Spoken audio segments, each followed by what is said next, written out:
Hi, this is Ashley at Confectionery House, and today I'm going to teach you how to use our new plain pretzel rod mold. You might be asking, what is a pretzel rod mold? If you've ever made chocolate covered pretzels before, you'll know they can be really messy. You'll get a puddle of chocolate around them. Not with this mold. This mold makes it so easy. And the pretzels come out perfect every single time. It's basically like turning your pretzel rods into a lollipop. And then once they're finished, you can do what I've done here, drizzle them with a little more chocolate and add any sprinkles you'd like. The sprinkles really customize it, so you can make them for weddings, birthdays, graduations, holidays. You're going to love this mold. It's gonna be your new best friend. And I'm gonna show you how to use it right now. I'm using Merkins candy coatings for this project, and I've melted them in a disposable pastry bag 20 seconds at a time in the microwave. In between each of those 20-second intervals, I remove the pastry bag and mush everything around to distribute hot spots. To use this mold, first you're going to fill each cavity about halfway with the melted candy coatings. There's a demarcation line in the mold to show you where the chocolate should end on the pretzel rod. Try to avoid putting chocolate in this area, but if some flows over, I'll show you how to clean things up. Insert a pretzel rod into the chocolate and press it down so that the chocolate comes up around the pretzel rod.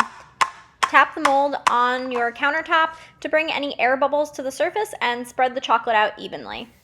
Continue doing this for all of the mold cavities, filling the cavity halfway with chocolate and inserting the pretzel rod.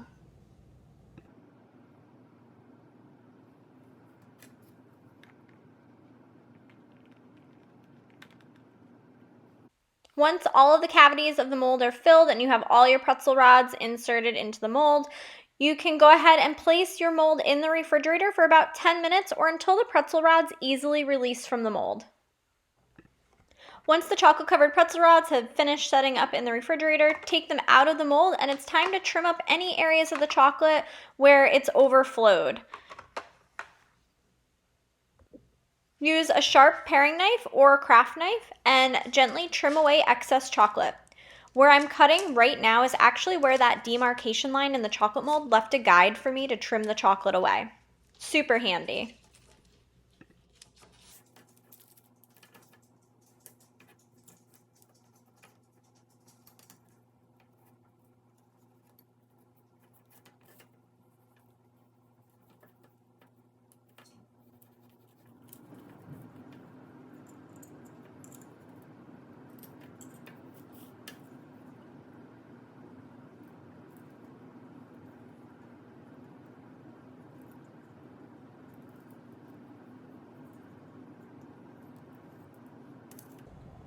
Once your pretzel rods are all trimmed up, you can begin to decorate. Drizzle some melted chocolate onto the pretzel rods. Just make sure they're at room temperature. If they're cold and right out of the refrigerator, the melted chocolate won't stick to the pretzel rods.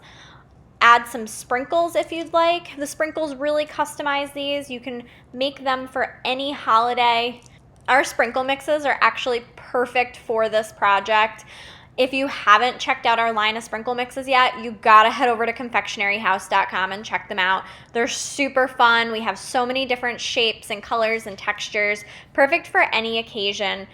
And they really make decorating just about any treat super easy.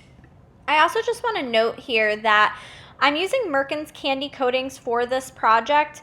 The regular chocolate at the grocery store in the baking section, you know, those chocolate chips, those aren't ideal for this project because they require a special melting process called tempering. If you're familiar with tempering chocolate, by all means, go ahead and use whatever chocolate you'd like, but Merkins candy coatings are easy to melt in the microwave, and I prefer them for my candy making projects. You can grab the Merkins candy coatings, sprinkle mixes, and this awesome plain pretzel rod mold right at confectionaryhouse.com, where we have everything you need for baking, cake decorating, and candy making. And don't forget, if you make these chocolate-covered pretzels using our pretzel rod mold or make any other treats using our products, don't forget to tag us in your photos on social media because we love seeing what you make.